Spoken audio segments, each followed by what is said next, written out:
आज मैं आप सबको जो मोती होते हैं, पर्ल होते हैं, उसके बारे में डिटेल में बताऊंगी कि साइज़ कौन से आते हैं, फिर उसका शेप कौन से आते हैं और साथ में इसकी क्वालिटी कैसी कैसी होती है।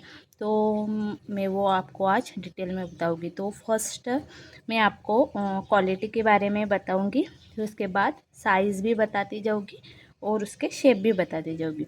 तो फर्स्ट है ये जो प्लास्टिक के आते हैं नॉर्मल, तो ये किलोग्राम से मिलते हैं। इसमें भी साइज़ आते हैं, राउंड में ही ज़्यादा आता है। साइज़ आता है 3, 2 mm, 4 mm में आता है। और उसके बाद ये भी प्लास्टिक ही है, बट एक कोटेड है, ये डबल कोटेड वाले हैं, तो इसमें थोड़ा शाइनिंग आता है। बट ये भी हल्के ही होते हैं, प्लास्टिक के ही होते हैं। तो इसमें भी शेप आते हैं 2 mm, 3 mm, 5 mm, जैसे आपको चाहिए वैसे। और ये वाला भी ट्रिपल कोटेड है, ये भी प्लास्टिक का ही है, तो इसमें भी साइज़ आते हैं। तो आप कैसे पहचान सकते हो? प्लास्टिक का तो अपन जैसे हाथ में लोगो तो हल्का ही लगता है, बट जो ये नायलॉन वाला थ्रेड रहता है ना, तो उसमें प्लास्टिक वाले ही आते हैं ज़्यादा। तो ये साइज़ देख सकते हैं आप, ये 3 है और ये 4 mm है, तो साइज़ में भी रहता है। ये है, उसके बाद है ये वाला देखो। इसके बाद ये ग्लास बीट आता है। तो ग्लास बीट इस ये ग्लास का बना होता है और इसमें भी शेप भी आते हैं, साइज़ भी आते हैं। शेप आते हैं इसमें जैसे गेहूं बीट बोलते हैं, थोड़ा मोटा है, इससे पतला आता है तो उसको राइस बीट बोलते हैं। और राउंड में आते हैं, तो राउंड में भी राउंड में भी साइज़ आते हैं 2 mm, 3 mm, 4, 5, 6, 8, 12 ऐसे आते हैं, बहुत साइज़ आते हैं। और इसमें भी साइज़ आते हैं 6 mm, 5 mm, 3 mm। और जो राइस होता है इससे पतला, थोड़ा लंबा राइस के जैसा, तो उसमें भी साइज़ आते हैं। और इन सब में कलर भी आते हैं, जैसे वाइट आता है पूरा, फिर जैसे ये है वाइट, तो वाइट आता है, ऑफ वाइट आता है और थोड़ा तो ये ग्लास बीट कैसे पहचानते हैं? तो इसमें जो ये वायर होता है वो नायलॉन का होता है, प्लास्टिक में सिल्क थ्रेड जैसा होता है।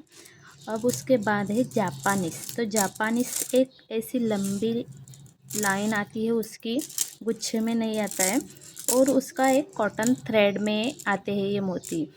और ये बेस्ट क्वालिटी का होता है जापानीस मोती, इसकी पॉलिश भी नहीं जाती है।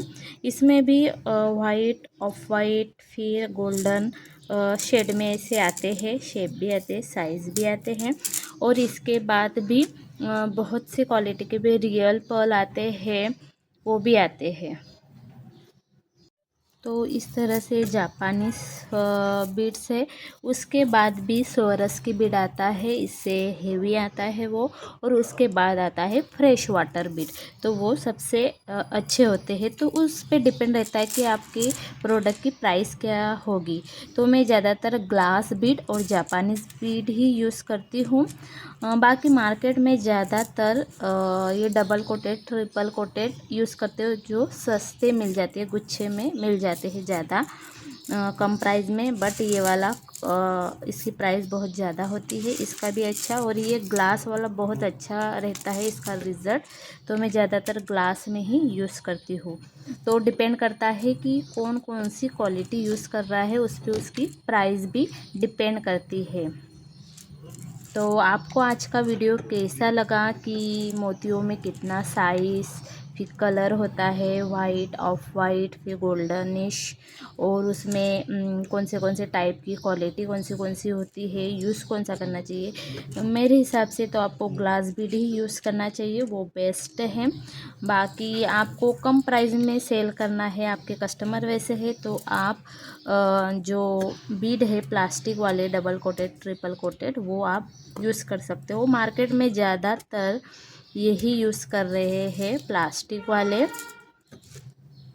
आपको अच्छा ब्रांड बनाना है, आपको अच्छी क्वालिटी सेल करना है, तो आप ग्लास बीड यूज़ कर सकते हो। Thank you. आपको कैसा लगा मेरा ये वीडियो इन्फॉर्मेशन, कमेंट करो। मिलते हैं नेक्स्ट वीडियो में, मैं जहाँ पे आपके लिए और कुछ इन्फॉर्मेशन लाऊंगी न्यू। बाय।